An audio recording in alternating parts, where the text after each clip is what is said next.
Les personnes nées le 7, le 16 ou le 25 sont souvent perçues comme profondes, intuitives, avec une vraie capacité à analyser, à observer, à percevoir ce que les autres ne voient pas et à aller chercher la vérité où elle se cache vraiment. On les perçoit souvent comme des esprits indépendants, discrets, parfois mystérieux, avec une intelligence fine et une présence intérieure forte, capables de faire des connexions que peu de gens font spontanément. Et pourtant, certaines peuvent être aussi perçues comme distantes, difficiles à approcher ou au contraire épuisées à force de trop réfléchir sans jamais vraiment passer à l'action. Mais comment est-ce possible ? Eh bien, c'est exactement ce qu'on va voir dans cette vidéo, alors reste bien jusqu'à la fin parce que tu vas comprendre les raisons, mais aussi surtout comment utiliser cette énergie comme un vrai levier dans ta vie personnelle et professionnelle. Et pour cela, je vais t'expliquer ce que représente l'énergie du 7, comment sont souvent perçues les personnes nées le 7, le 16 ou le 25, quelles sont leurs grandes forces, leurs points de vigilance et enfin les nuances selon ta date de naissance. Et tu vas voir que parmi les 7, il y a aussi une différence très intéressante. Je suis Thomas Chavers et sur cette chaîne, je t'aide à mieux te connaître et à orienter tes choix grâce au nombre. Et d'ailleurs, avant de commencer, si tu veux aller plus loin, j'ai créé une mini-formation gratuite, 5 clés pour te découvrir par les nombres. Le lien est dans la description sous cette vidéo, n'hésite pas à t'inscrire, c'est une vraie mine d'informations. En numérologie, le 7, c'est une énergie d'introspection, de recherche et de profondeur. C'est aussi le chiffre de l'analyse, de la quête de sens, de la spiritualité et du besoin profond de comprendre. Non pas en surface, mais vraiment, en allant jusqu'au bout des choses. Alors quand quelqu'un porte fortement cette vibration dans son jour de naissance, elle dégage souvent quelque chose de particulier. Une présence intérieure, une force, une capacité d'observation, une intelligence rare aussi, qui ne se contente pas des réponses toutes faites. Le 7 a souvent une manière bien particulière de vivre ses relations et ses engagements. Alors ce n'est pas une énergie qui se disperse facilement, elle préfère un cercle restreint mais authentique à une multitude de liens superficiels. Elle a aussi besoin de silence, d'espace mental et de pouvoir aller au fond des sujets qui la passionnent. Ce sont souvent des personnes qu'on perçoit comme réservées, mais perspicaces, capables de comprendre les situations avec une acuité que les autres n'ont pas et avec une vraie faculté à voir les choses telles qu'elles sont vraiment derrière les apparences. Le 7 a aussi besoin de sens dans ce qu'il fait. C'est une énergie qui ne s'épanouit pas dans le superficiel, le bruit ou les environnements qui n'invitent pas à la réflexion. Il a besoin de temps pour creuser, pour comprendre, pour intégrer et c'est souvent dans ce temps de retrait qu'il puise toute sa force. Les personnes nées à ces dates peuvent donc être perçues comme des esprits indépendants, fiables dans leurs analyses, avec une vraie capacité à apporter un regard différent là où les autres restent plutôt en surface. Il y a chez elles une intelligence de l'observation, un sens naturel du questionnement et une manière bien à elle de percevoir les dynamiques cachées dans les relations, dans les projets et dans les situations. Souvent, ce ne sont pas des profils qui s'épanouissent dans les environnements agités, superficiels ou purement sociaux. Elles ont besoin d'un minimum de profondeur et de calme pour expérimenter le meilleur d'elles-mêmes. Et même quand ces personnes ont des objectifs ambitieux, des responsabilités importantes, elles cherchent toujours à comprendre le sens profond de ce qu'elles font. Ça peut paraître lent pour certains, mais le 7 a besoin que ce qu'il construit soit fondé sur une compréhension réelle, pas sur ce qu'on lui a dit de croire.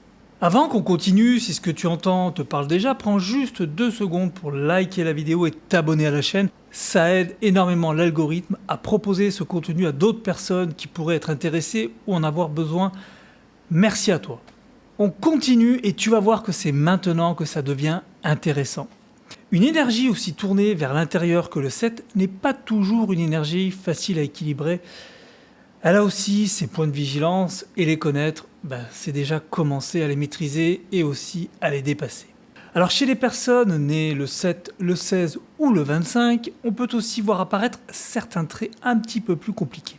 Elles peuvent donner la sensation d'être inaccessibles, parfois, de se couper du monde au lieu de s'y engager, ou au contraire, de se retrouver débordées par leurs propres pensées sans jamais parvenir à agir. Elles peuvent aussi avoir de la difficulté à faire confiance, à s'ouvrir ou à accepter que tout ne soit pas compréhensible, maîtrisable, analysable. Mais pourquoi? Eh bien, parce que quand l'énergie du 7 est mal vécue, la personne ne vit plus le besoin de comprendre comme une force. Elle le vit plutôt comme une méfiance permanente, une insatisfaction chronique, une impression que les réponses ne sont jamais assez complètes, jamais assez sûres. Elle a donc besoin de creuser le sujet encore et encore, parfois jusqu'à l'excès. Au moindre signe d'incertitude, de flou ou d'imprévu, elle se retire encore davantage dans l'analyse, dans le doute ou dans le questionnement, même quand ce n'est pas ce dont elle a réellement besoin. Cette manière de fonctionner peut aussi se manifester par une tendance à l'isolement, comme on l'a vu, à la suranalyse ou à ressentir une solitude profonde, même entourée des gens qui l'apprécient et qui l'aiment. Alors petit à petit, cette quête permanente de sens peut devenir une forme de paralysie, le besoin de tout comprendre avant d'agir qui finit par empêcher d'avancer. Alors face à une relation ou à une situation qu'elle ne comprend pas aussi, ces personnes peuvent se murer dans le silence, accumuler les questions sans jamais les poser ou au contraire se désengager brutalement, comme pour protéger leur espace intérieur d'une intrusion extérieure. Avec l'énergie du 7, tout dépend de la manière dont cette profondeur est vécue. Soit elle devient une vraie force de discernement, de sagesse et d'innovation, soit elle se retourne contre soi et devient une source d'isolement et d'immobilisme. On va voir maintenant plus en détail l'énergie du 7 en fonction du jour de naissance, et pour ça, on va commencer par les personnes nées le 7. Si tu es né le 7, tu portes cette énergie de profondeur, de recherche de manière directe, sans filtre intermédiaire. Ce sont souvent des profils intuitifs, analytiques, avec une vraie sensibilité intérieure, un besoin naturel d'aller chercher le sens derrière les apparences, des personnes qui perçoivent ce que les autres ne voient pas et qui ont une vraie facilité à comprendre les dynamiques profondes et qui s'investissent pleinement dans leurs réflexions et leurs quêtes personnelles. Et ça, on peut aussi l'observer par exemple chez Albert Camus, qui est né le 7 novembre. On retrouve cette capacité à plonger au cœur des questions que la plupart des gens préfèrent éviter. Le sens de la vie, l'absurdité de la condition humaine, la révolte comme seule réponse digne. Alors il n'a pas cherché des réponses faciles, il a choisi de regarder le monde tel qu'il est vraiment, avec une lucidité rare et d'en faire une œuvre qui continue de résonner des décennies après sa mort. Donc, chez les natifs du 7, le point de vigilance, c'est souvent celui-ci. Comprendre, ils savent bien le faire, mais sans confondre la profondeur avec l'isolement et la réflexion avec la procrastination. Aller au fond des choses ne devrait jamais se faire au prix de se couper du monde et des autres.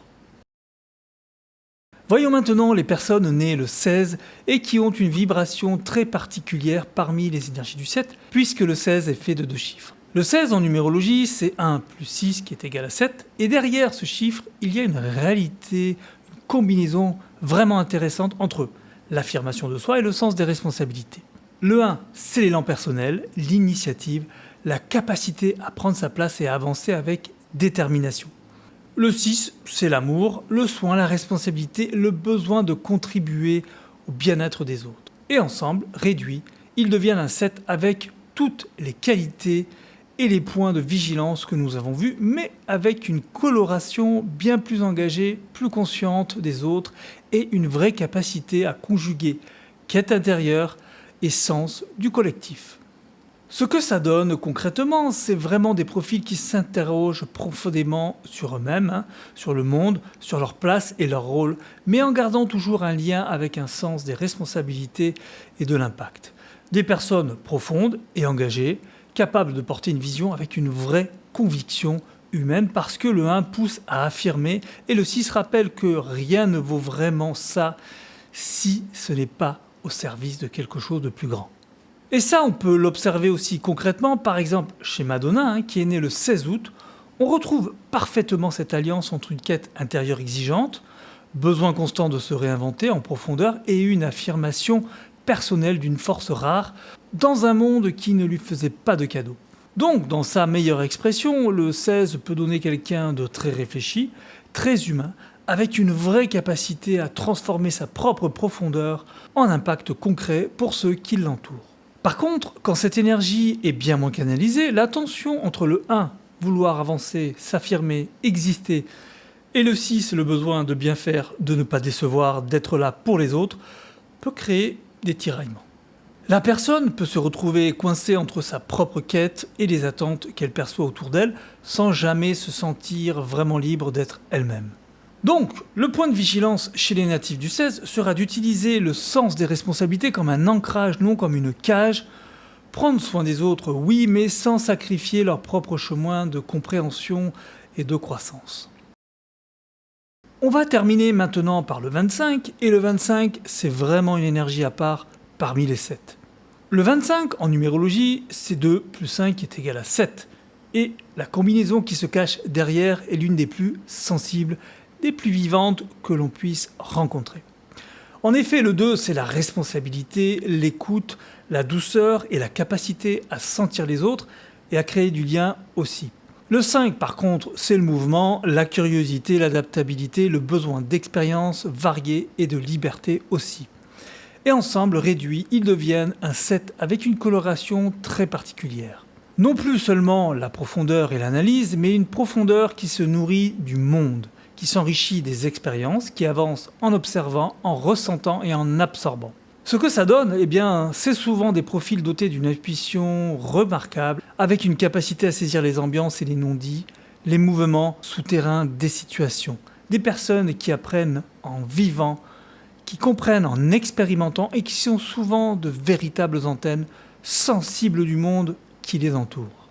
Par exemple, chez Pablo Picasso, né le 25 octobre, on retrouve parfaitement cette alliance entre une sensibilité au monde, d'une acuité extraordinaire, d'une curiosité insatiable qui ne se laisse jamais enfermer dans une seule manière de voir. Il n'a jamais cessé de se transformer, période bleue, période rose, cubisme, surréalisme, pas par inconstance, mais parce que le 25 ne peut pas s'arrêter de ressentir et d'explorer.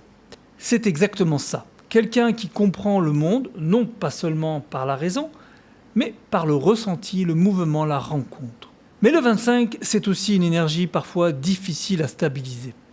Parce que cette combinaison de sensibilité et de mouvement peut rendre certaines choses compliquées, comme rester centré sur une direction, résister à la dispersion ou ne pas se laisser emporter par toutes les questions qui surgissent en même temps. Donc le point de vigilance chez les natifs du 25 sera d'apprendre à choisir, pas à se fermer, mais à diriger leur curiosité vers des profondeurs concrètes plutôt que s'éparpiller à travers 1000 pistes à la fois. Alors leur intuition est un don rare à condition de lui donner du temps et de l'espace pour se poser vraiment. Évidemment, le jour de naissance ne résume pas toute une personnalité, mais il donne par contre une tonalité, une manière d'être perçu et souvent une manière d'agir.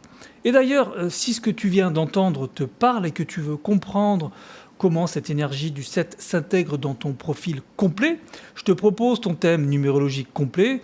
On y analyse l'intégralité de tes chiffres à partir de ta date de naissance, ton prénom et ton nom, pour te donner une lecture claire de tes forces, de tes points de vigilance et de tes leviers de décision actuels. Tu trouveras le lien en description. Nous arrivons à la fin de cette vidéo. Si elle t'a apporté de la valeur, pense à la liker, à la partager autour de toi et à t'abonner à la chaîne pour ne pas manquer les prochaines vidéos. Et surtout, dis-moi en commentaire si tu es né le 7, le 16 ou le 25 et si tu te reconnais dans ce que je t'ai partagé. Je lis tous les commentaires et je me ferai une joie de te répondre. Merci d'avoir regardé la vidéo jusqu'au bout, prends soin de toi et à bientôt. Ciao.